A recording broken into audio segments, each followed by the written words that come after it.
Oke, kembali kita ketemu di Gunung Kidul Bisa Apa seri yang ke-57. Udah beberapa minggu nih kita rada sedikit istirahat lah ya. Karena awal-awal hujan, jadinya kita bercocok tanam karena kita kan orang Gunung Kidul gitu. Dan sekarang ini ada edisi yang sangat spesial karena di 57 ini, ke pekan yang ke-57 kita udah pakai nih kaosnya ada namanya Bergada. Nek Gunung Kidul Bergodo Rempah Handayani, tapi tulisannya Bergada.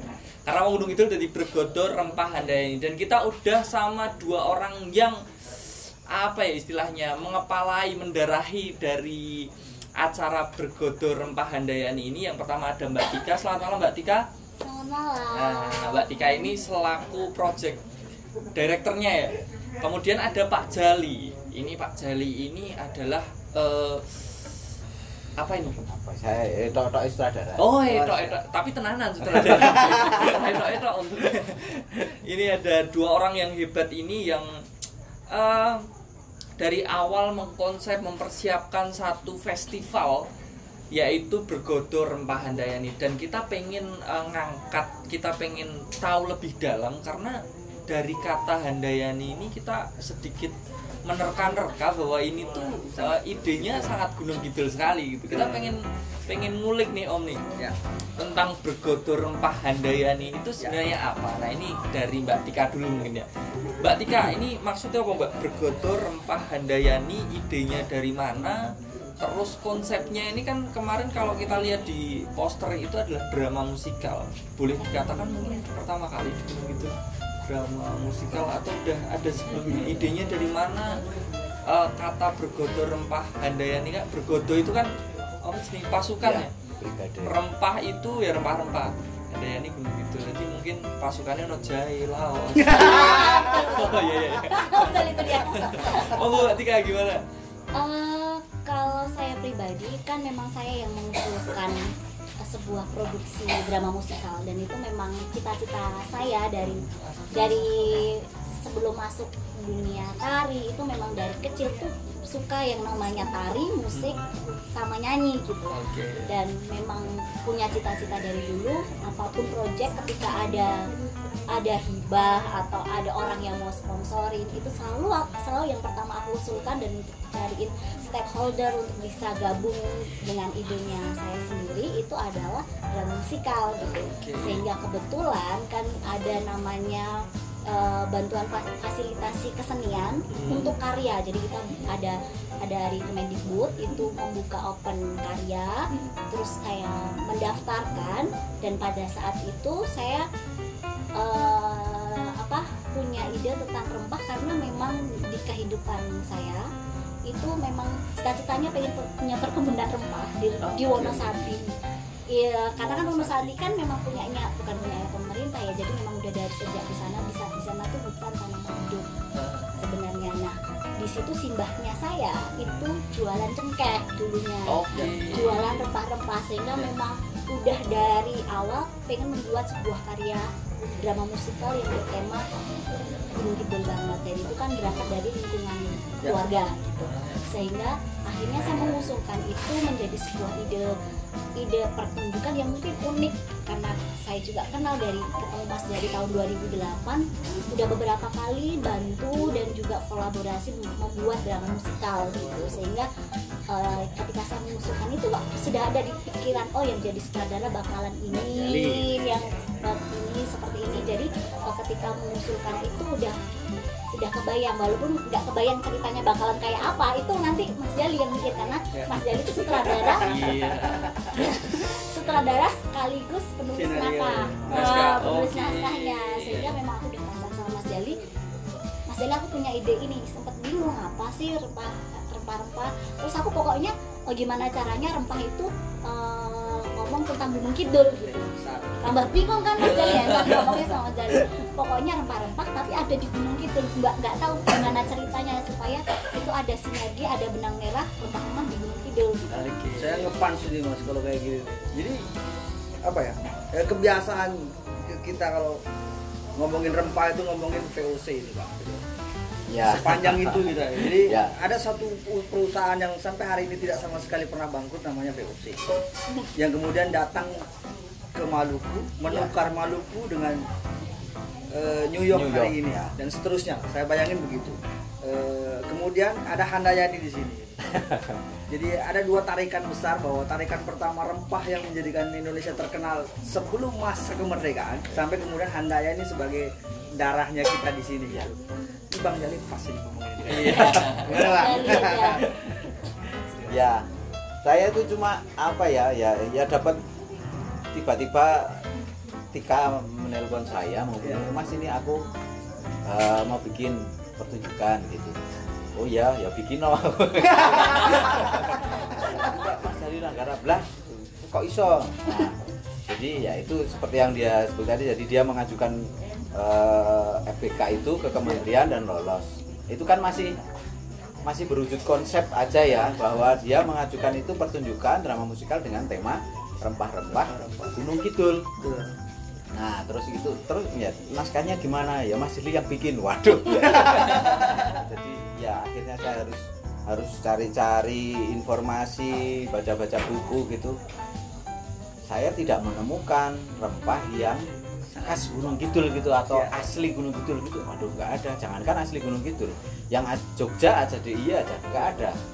Saya hanya menemukan ada di antara produk rempah-rempah yang beredar di zaman VOC itu tadi, yang paling seperti itu orang Jawa tuh nggak kulaan, itu adalah kemukus atau lada Jawa ya. Kemukus itu memang dia tanaman endemik di Jawa dan Sumatera. Gitu. Nah terus dan itu juga masuk. Nah kalau di Jawa rempah-rempah itu kan empon-empon ya, disebutnya empon-empon, dan di dalam empon-empon itu ada banyak sekali, mulai dari yang dimanfaatkan versi daunnya, versi bijinya, sampai yang akar-akar apa umbi-umbian macam jahe dan lain-lain itu.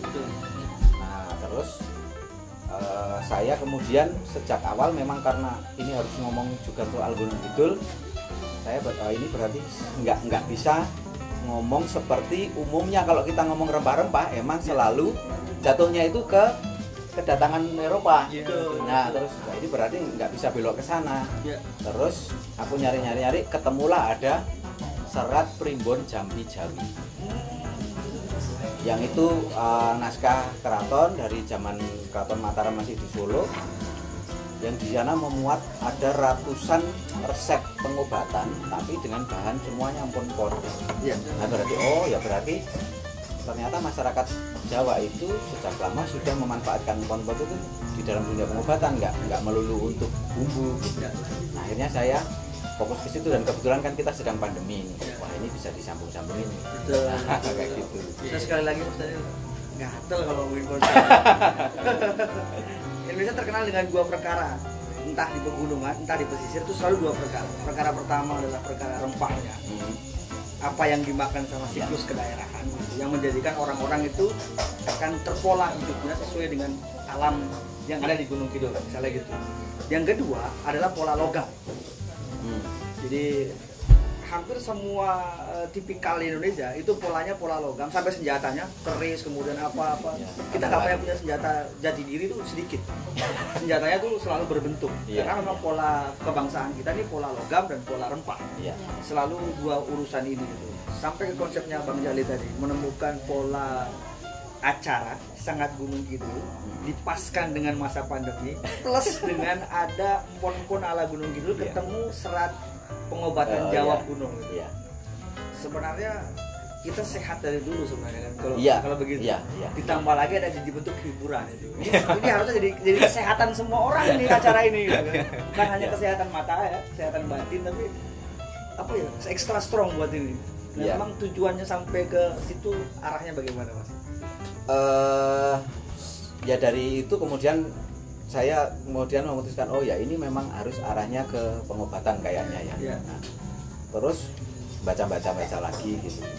Terus saya jadi ingat kemarin kan sempat heboh itu ketika Menteri Pertanian atau apa ya, yang mengeluarkan produk apa pokoknya dari rempah, dari jahe sama dari eukaliptus atau apa gitu, yang itu dilabelkan itu apa obat corona gitu, anti corona itu, yang kemudian langsung ditolak sama ID. Tapi peristiwa seperti itu kemarin-kemarin sudah sering terjadi, bahwa dunia kedokteran modern selalu menolak gagasan penggunaan herbal untuk pengobatan, karena mungkin belum diteliti lah atau apalah gitu ya. Kemudian saya pertanyakan adalah jadi kemarin-kemarin belum diteliti ya, kenapa nggak diteliti gitu. Nah, akhirnya tapi saya sendiri secara pribadi yakin bahwa pasti ada efek pengobatannya. Cuman masalahnya mungkin kalau dokter kan harus detil ya resepnya kan harus detil. Sementara kayak di Primbon Jambi Jawi itu misalnya obat masuk angin gitu. Jadi ada kunir gitu, ada misalnya yang kunir 3 iris atau kunir sebesar jempol 2 iris gitu. Terus apa misalnya adas 1 genggam. Ya kan genggaman orang beda-beda.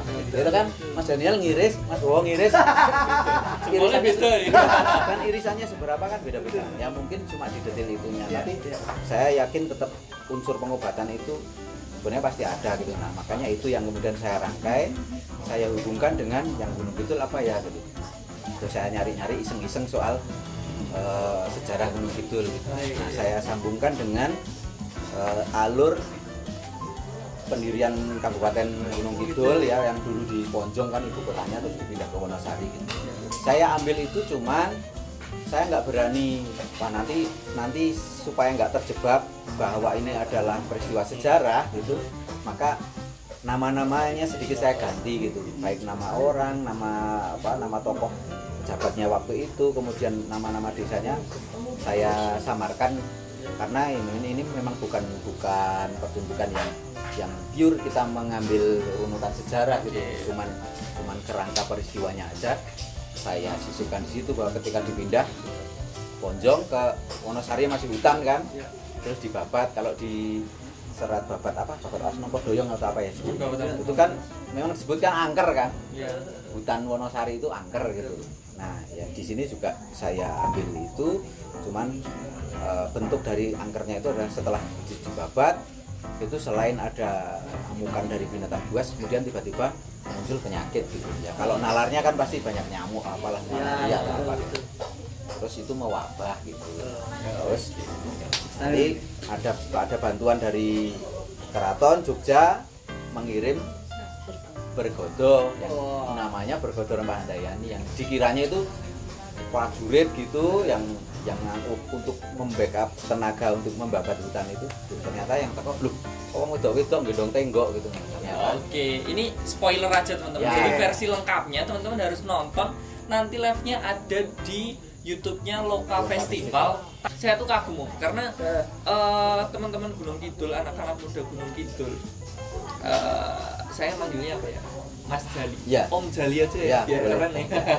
Sama Mbak Tika ini udah bikin satu konsep detail juga gitu. Kemudian ternyata dari sumber daya manusianya pun juga teman-teman Gunung Kidul mau.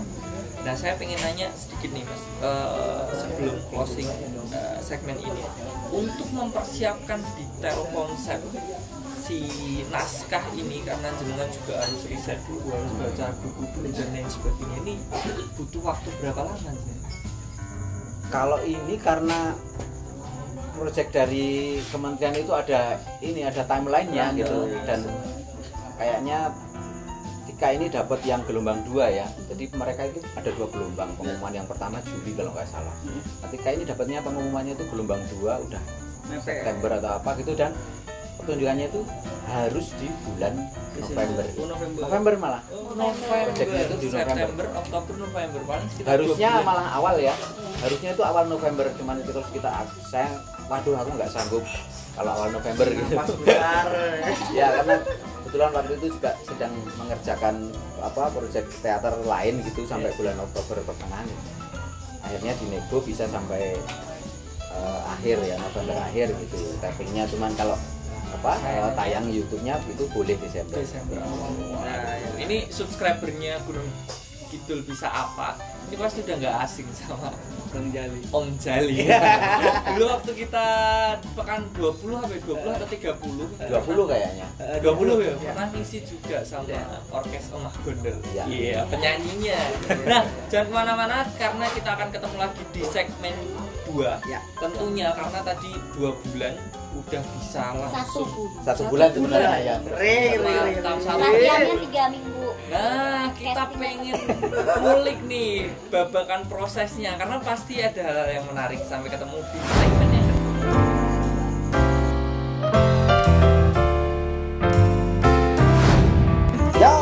masih di segmen kedua Gunung Gili Bersapa seri yang ke-57. Dahulu katanya bahwa kursi singgasana raja itu dibuat hanya oleh orang-orang teater, yang kemudian dipakai oleh hari ini seolah-olah kursi raja begitu bentuknya. Kemudian mahkota juga dibuat oleh teman-teman teater yang menerjemahkan bahwa raja harus berbeda dengan yang lainnya. Dan hari ini kita punya raja-raja, punya teman-teman yang luar biasa yang akan menceritakan bagaimana lelahnya, susahnya, karena dalam proses orang nggak pernah lihat, yang ada hasilnya di panggung nanti. Kita ketemu sama orang-orang hebat kali ini. Saya dengan siapa aja nih? Halo. Nama saya Keisha. Saya Anggun. Asik. Nama saya Raffi. Raffi. Nama saya Abang. Jai. Nah, saya Wijil. Siap. Saya Gogon. Jadi ada bersekian orang yang membuat sebuah karya bisa hidup. Bang Jali mungkin bercerita tentang bagaimana naskah, Mbak Tika bercerita tentang bagaimana orang-orang bisa berkumpul hari ini. Tapi lagi-lagi kapasitas orang di depan kita nggak main-main. Bikin cerita tentang bergoto rempah. Yang biasanya orang Indonesia tuh kuatnya dengan keris, dengan apa ini, dengan rempah. Saya mau tanya dulu sama Keisha. Keisha ya, kok bisa-bisanya bareng sama om-om yang gitu? Iya, ngomong. Kok bisa gitu loh? Apa nggak takut sama dia? Berapa lama latihannya? Kurang lebih sebulan lah. Mbak Keisha itu, adik Keisha itu jadi siapa? Jadi bocah yang nanya ke Jadi bocah. Eyang. Coba sedikit aja. Kayak ininya apa ya? Dialognya kayak apa? Nanya sama siapa? Nanya sama Eyang. Coba dikit aja. Eyang, rempah-rempah itu apa? Iya. Begini doang aja udah kerasa kan, apalagi kalau tambah-tambahin ini. Nah, kalau Eyangnya siapa yang jadi? Itu Mbak Anjar. Mbak Anja ya? Iya. Oh, belum ada di sini. Anjar. Belum. Oh, siap. Kalau Om Gogo jadi Mbak Anja. Om Gogon jadi siapa? Aduh, lupa. Jadi paman. Jadi paman. Kalau ada dialog sama Om Gogon nggak? Enggak ada. Ada yang dialog sama Om Gogon di sini? Nggak ada. Nah, kalau Om Gogon nih, kalau Keisha lihat Om Gogon, kira-kira tuh kalau besok disiarin di live di YouTube itu kayak apa jadinya? Bentuknya orang itu kayak apa? Yang pasti jadi bukan Om Gogon lagi. Asik. Ya, bukan jadi Om Gogon lagi. Pasti jadi yang berani. Iya, iya. Paman. Jadi paman ya? Ya, yang ceplas-ceplas. Kalau sebelahnya tadi siapa? Anggun. Anggun. Anggun ada dialognya? Enggak. Nggak ada. Jadi penari. Jadi penari. Katanya nggak nyanyi bareng katanya. Nggak ada ya? Enggak nyanyi. Nggak nyanyi ya? Ada yang bisa nyanyi di sini? Aduh, Keisha lagi lo jadi bahan tumpuan ini sebelum kesana-sana itu. Ada nyanyi dikit aja kasih dikit. Yang openingnya deh. Heeh. Bumi jaya dak sinarga menjulang di bawah bintang. Bukit-bukit pegunungan selatan, misteri kekuatan kelembutan. Stop di situ, tarik napas saya. Udah kepengen nonton. Kalau aku sih hias gitu ya. Iya, yes. Gitu kan. Aku tarik napas, Mas Daniel gantiin Mas. Aku ganti Mas. Monggo Mas Daniel. Gas. Oke, halo semuanya. Halo. Oke, saya ngelanjutin dari Om Bowo karena memang bergodo rempah handayani, nonton performanya dari teman-teman ini. Nah, yang pengen diulik adalah karena tadi ngobrol sama Mbak Tika sama Om Jali sama beliau berdua itu persiapannya 1 bulan, dan kita tahu bahwa drama musikal ini adalah satu hal yang cukup kompleks ya teman-teman, yang mungkin mas mbaknya di sini, om-omnya di sini udah kalau drama biasa udah biasa gitu, teater biasa udah biasa, tapi nek teater sambil nyanyian luar biasa gitu. Kemudian adik-adiknya biasanya nari, tapi ini nari masih harus juga ngapalin naskah, harus juga nanti bisa nyanyi juga, iya kan? Nah, Mas, saya pengen tanya ke Mas siapa? Raffi. Mas Raffi. Mas Raffi ini kemarin terlibat di posisi apa nih? Sebenarnya saya terlibatnya di posisi penari. Ya penari aja. Tak kira ini tapi enggak. Tunggu, penari aja. Tapi nyanyi juga. Lip sync. Oh, lip sync. Nah, Mas, kalau dari jenengan nih kan ini sekarang kan kondisinya juga pada saat prepare itu kondisinya pandemi juga kan, juga ada beberapa pasti kesulitan lah untuk bertemu, latihan dan lain sebagainya gitu. Hal-hal apa aja sih yang menarik selama proses, bisa jangan ceritakan? Di balik semua proses yang kita alami selama hampir sebulan itu, kita selama latihan juga seneng-seneng juga. Jadinya hasilnya juga memuaskan, Maksimal juga maksimal. ya. Ada hal lucu nggak ketika proses terjadi gitu? Kalau hal lucu itu tuh, Atau mengesankan gitu lah buat jenengan? kalau yang mengesankan itu pas saya kan ada adegan apa ya, naga. Naga? Iya, itu ada adegan naga. Itu ya itu mengesankan. Buat besok nggak boleh spoiler dulu. Oh iya. Jangan banyak. Pokoknya harus nonton dulu. Iya, harus nonton. Baru Aku penasaran. penasaran. Yang dengerin juga penasaran. Naga. Itu mengesankan. Betul, oke. Nah, ini ada selain teman-teman yang mereka juga penari gitu, ada yang memang om-om dan tante-tante ini basicnya mereka udah teater gitu ya. Kalau teater udah biasa, tapi kalau untuk teater tapi kok nyanyi bareng gitu rodok mungkin ono cumleng-cumlengnya gitu.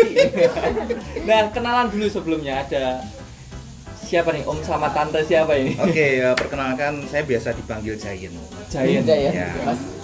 Yang biasa di keaktoran di teater dan ya sedikit-sedikit di dunia perfilman juga. Perannya biasanya apa? Rata-rata lucu, galak, atau nganu? Kali. Iya, akhir-akhir ini kok selalu dapat peran antagonis. Oh, karena tampilan juga. Oke. Padahal nggak aslinya enggak. Oh iya. Ya sih.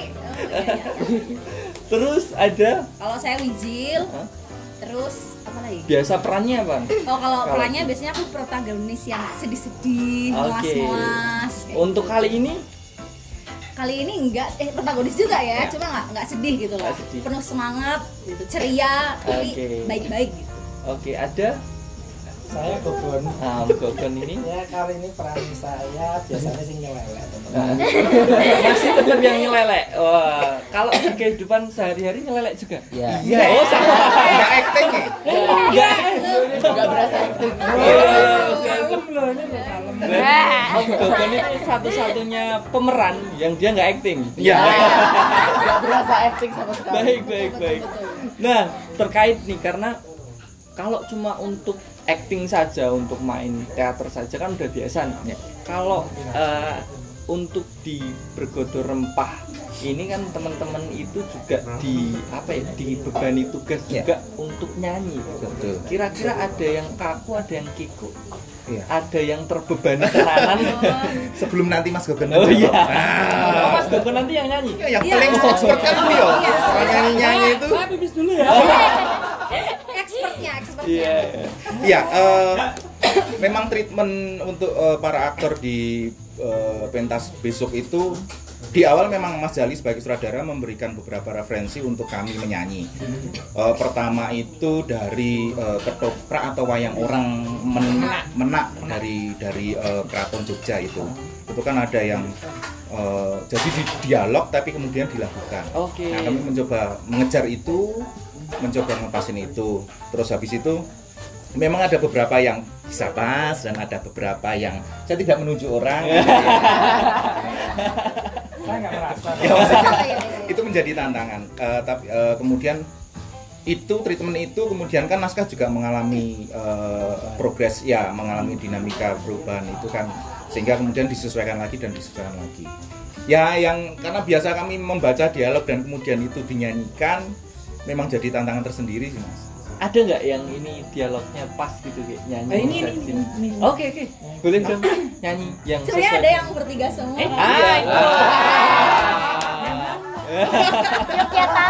Yogyakarta. Iya.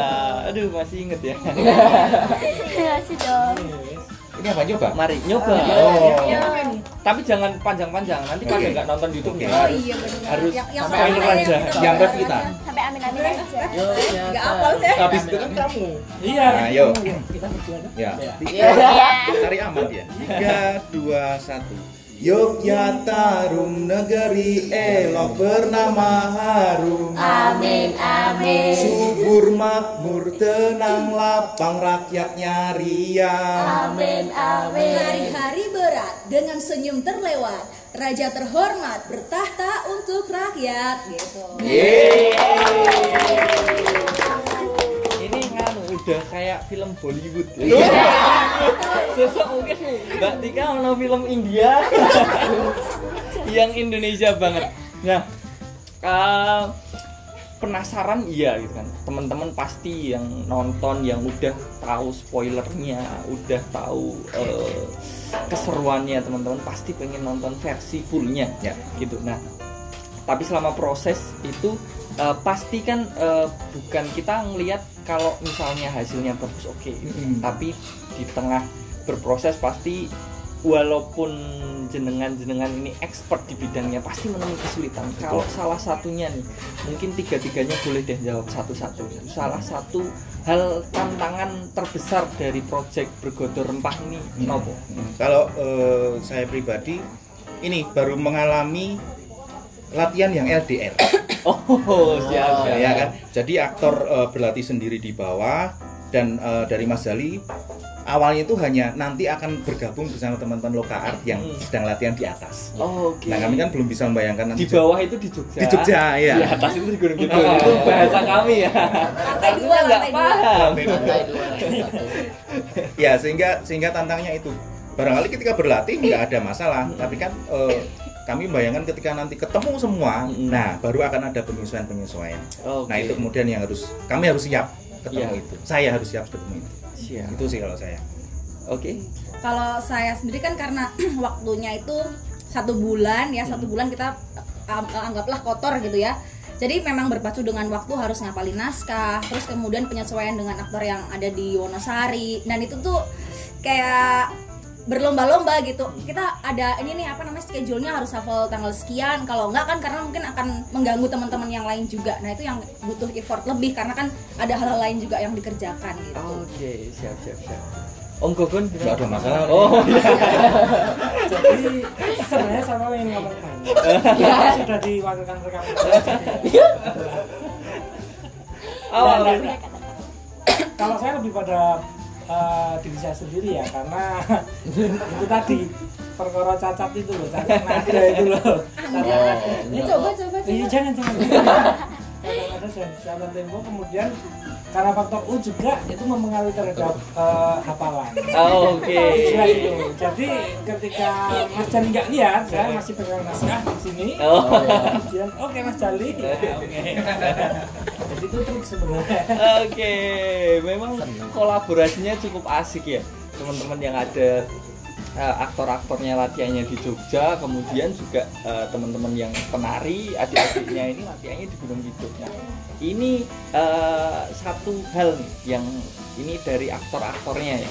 Jadi satu hal yang kenapa orang-orang harus nonton banget Bergodo Rempah Handa ini? Kenapa tuh? Dari siapa tadi? Keisha. Dari Dek Keisha. Kenapa teman-teman harus nonton Bergodo Rempah Handayani? Yang pasti seru.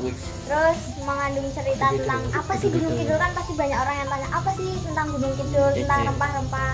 Nah, dari film cerita ini, nah itu bisa menyampaikan pertanyaan semua teman-teman, apa itu rempah-rempah, apa itu. Nah, di sini juga kita akan menunjukkan antara kolaborasi dunia modern sama yang dari dulu. Jadi dikolaborasikan. Nah, jadinya kayak gini, jadi pasti seru kalau nonton. Asik. Harus nonton. Gimana? Kenapa teman-teman harus nonton? Karena itu kayak dari saya yang peranin sama aktor-aktor tuh kayak keren. Terus juga orang yang luar itu bisa kenal rempah-rempah Indonesia. Oke. Gimana? Kan ini drama musikal kan ya. Jadi selain acting dan jalur cerita yang menarik, kita juga ada lagu yang juga sangat menarik dan easy listening. Dan jadi harus nonton. Oke. Kalau dari om-omnya ini gimana? Kenapa harus nonton Bergodor Rempah Handayani? Oke, kalau saya pertama jelas teman-teman yang atau masyarakat yang sedang di rumah karena efek pandemi ini kan butuh hiburan. Ini pasti akan sangat menghibur karena penuh nuansa kolaboratif. Ada teaternya, kami berperan sebagai peran-peran yang serius yang mewakili atau representasi masa lalu, dan adik-adik ini mewakili modernisasi sekarang.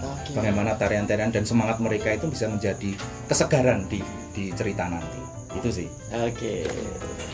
Kalau aku sih buat teman-teman wajib nonton karena ini fresh banget.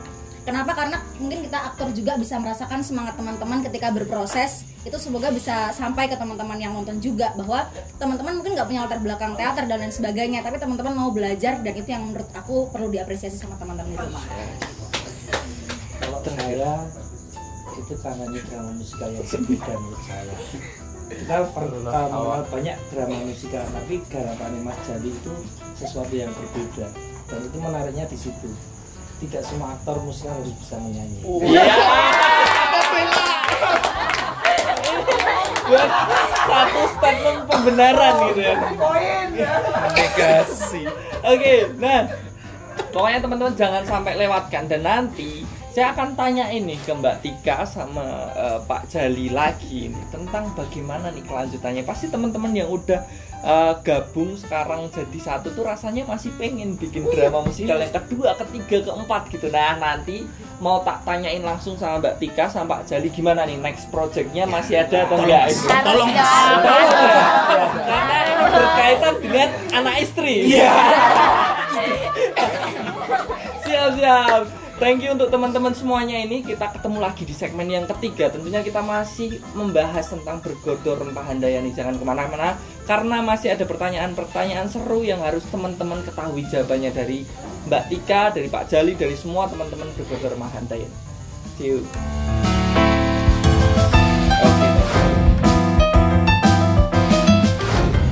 Oke, ketemu di segmen yang ketiga. Di segmen yang terakhir ini kita mau ngobrol bareng Mbak Tika sama Om Jali lagi nih tentang harapannya tadi. Kalau teman-teman sih harapannya proyek Bergodor Rempah Handayani ini bisa lanjut, karena mungkin di tengah proses mereka menemukan feel-nya, di tengah proses saling mengenal satu sama lain, cocok dan juga enjoy di prosesnya. Saya lihat dari teman-teman tadi memang project ini membuat mereka belajar sesuatu yang lebih gitulah ya. Nah, gimana nih dari Mbak Tika? Mbak Tika, kedepannya memang rencananya dari Bergodor Rempah Handayani ini mau dibawa kemana Mbak Tika? Kalau saya pribadi pengen tak lanjutin ya, karena aku udah saya sendiri konsultasi ke beberapa orang yang teman lah yang naskah dan juga penonton, itu 15 kali ini sangat terbatas dikembangkan lebih, tapi karena terbatas waktu cuma 1 bulan, mungkin nanti penyampaian di sana akan ada evaluasi lagi untuk menjadi lebih bagus lagi di kedepannya, dan mungkin di tahun depan, nggak tahu bulannya kapan, cuma saya harap kita bisa kolaborasi lagi, tapi dalam bentuk live musiknya, konser. Jadi memang mengumpulkan musik-musiknya, lagu-lagunya, dan itu di live kan, karena di sini aransemennya dari awal aku pinginnya ada band, ada gamelan, dan itu memang ada. Tapi kebetulan untuk yang ini masih dalam proses mixingnya lebih minimalis, karena dia kan nggak mixing atau presentasinya tuh lebih minimalis daripada yang benar-benar komplit pakai live dengan musik. Nah, kedepannya pengen tak live kan dengan gamelan, band atau podcast yang mungkin bisa lebih menarik dan lebih bisa mengena, dan itu pinginku bukan hanya karya yang biasa gitu, pengen karya yang sebenarnya lebih modern tapi tetap lokal, tapi tetap tradisi, tapi itu unik dan menurut aku ini hal yang baru di dunia Gunung Kidul terutama. Dan nanti mudah-mudahan kemarin juga kebetulan kami undang stakeholder datang melihat karya tersebut dan sudah mulai banyak tawaran untuk dipentaskan kembali. Tinggal nunggu approach dari beberapa stakeholder untuk bisa saya mengusahakan approach ke mereka supaya mereka mau menyumbangkan dana-dana dari perusahaan-perusahaan mereka untuk kegiatan kami. Mudah-mudahan.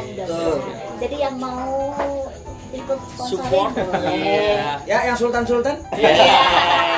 Nah ini kan dari Mbak Tika nih Om.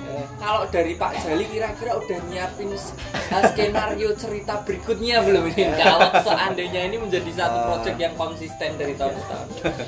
Kalau saya sendiko dawuh aja kan. Kalau Mbak Tika, Mas ini ada lagi gini ya. Tapi udah ada sedikit gambaran kira-kira alur ceritanya mau kemana gitu tentang berikutnya.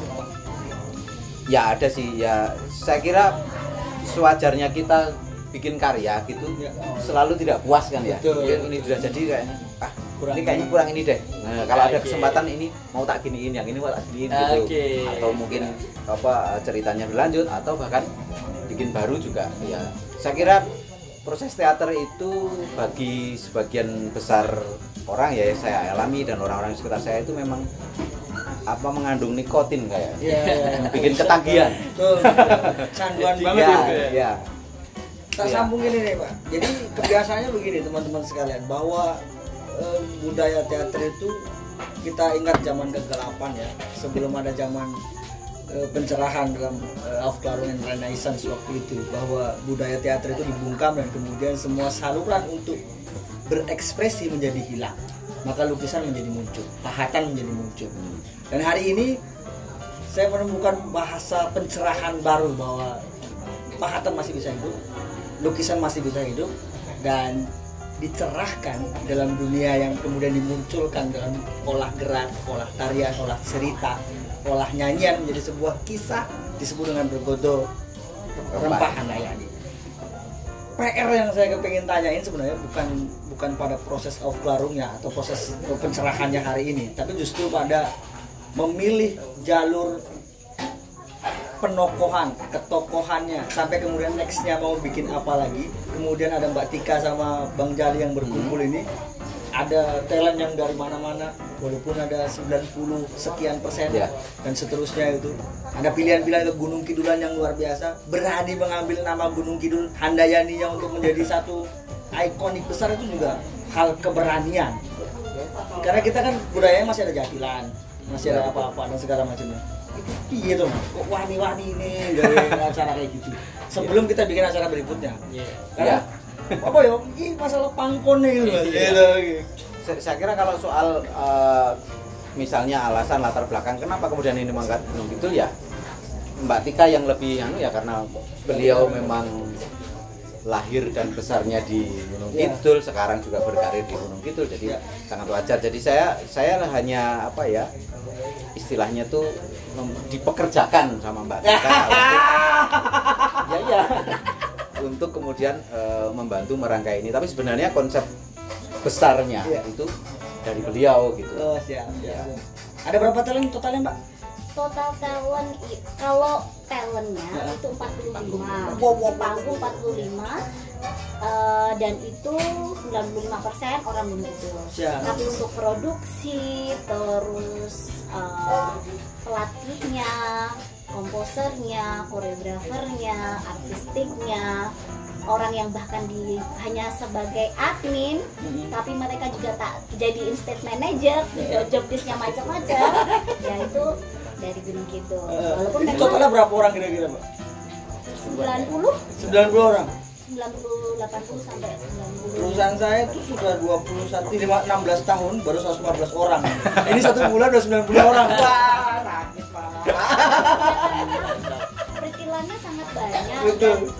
Saya sendiri sebagai produser itu kayak ngerasa kalau ini nggak banyak orang yang ngerjain, dengan udah dikasih ini karir utama saya sebagai produser di bidang drama musikal, dan itu memang mimpi saya sendiri untuk punya karya dan membentuk sebuah drama musikal di Gunung Kidul dan ingin kedepannya bisa lebih berkembang. Itu ya harus benar-benar didanain dan harus benar-benar effortnya lebih tinggi karena kan waktunya sangat sedikit gitu. Itu pun dengan orang 90 itu mereka nggak tidur, mereka hampir mungkin 2 hari mereka doping banyak banget, terus lembur karena kita nggak hanya sesimpel walaupun ini mungkin Broadway-nya kecilnya Gunung Kidul ya, tapi konsepnya mulai dari desain, riset pasar, Mas Jadi sebagai sutradara pun juga penulis naskah juga risetnya juga baca bukunya banyak sekali. Teman-teman di sini mereka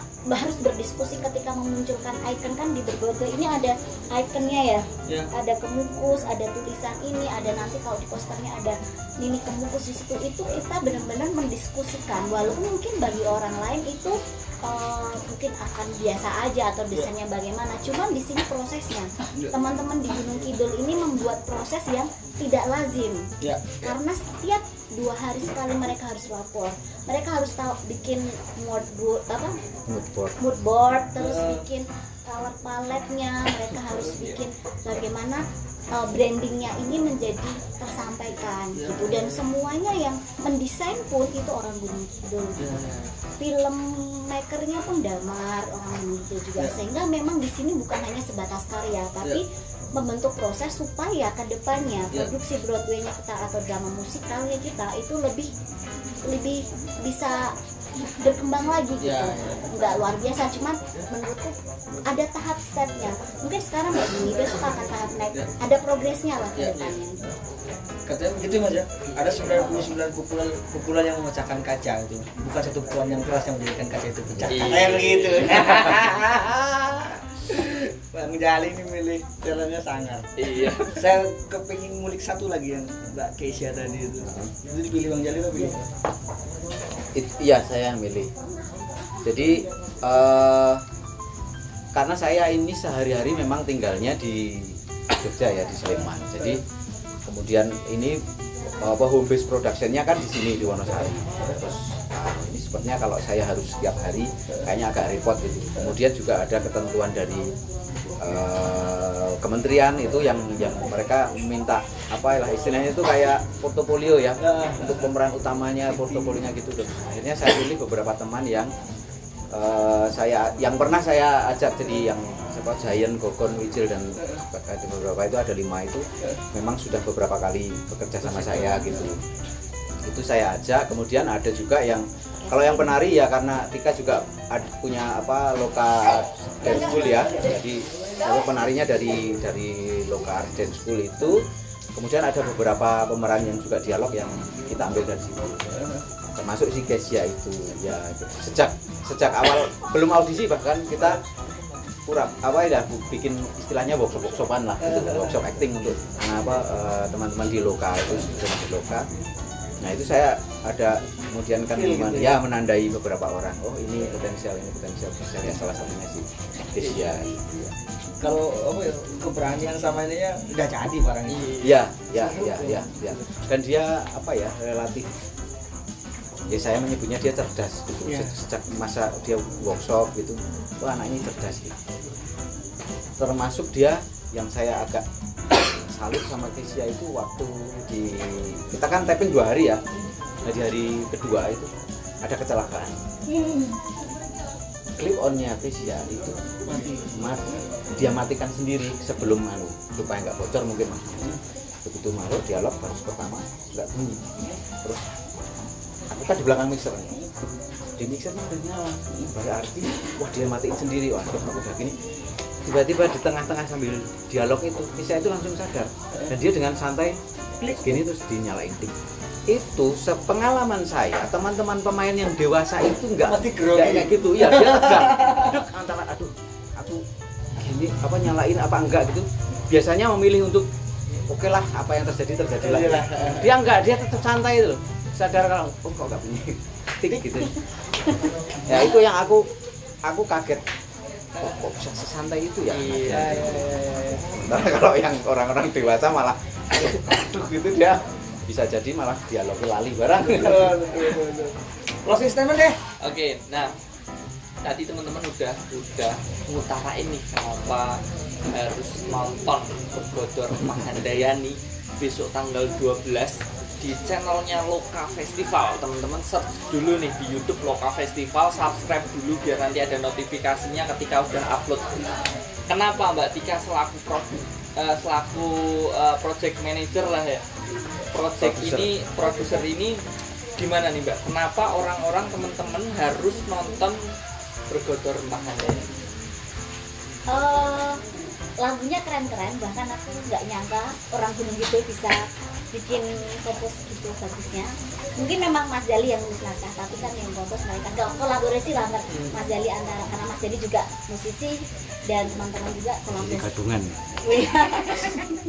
Keren-keren dan memang wajib ditonton karena lagu-lagunya berkesan dan terngiang-ngiang sampai keluar tuh masih nyanyiin. Kena banget gitu. Kena banget dan itu Gunung Kidul banget dan aku nggak nyangka lirik-lirik yang dibikin pun bisa sedramatis itu, meracuni itu gitu. Meracuni itu disambung dengan komposernya yang menurut aku itu levelnya udah nggak lokal lagi sih menurut aku. Teman-teman Gunung Kidul ini keren banget sih. Itu aja sih. Bang Jali? Kalau saya ya lebih ke ini aja. Saya kira ini ada sekelompok orang, sekelompok teman gitu yang kemudian berproses yang ya baik buruk harus kita apresiasi gitu. Dan saya yakin Mbak Tika dan juga teman-teman lain dan termasuk pemain-pemain penari-penari itu pasti pengen lagi. Nah, kenapa kita harus menonton ini supaya kita kita saling mendukung, saling mengikuti perkembangannya gitu. Mudah-mudahan misalnya tahun depan bikin lagi akan jadi seperti apa, Ya.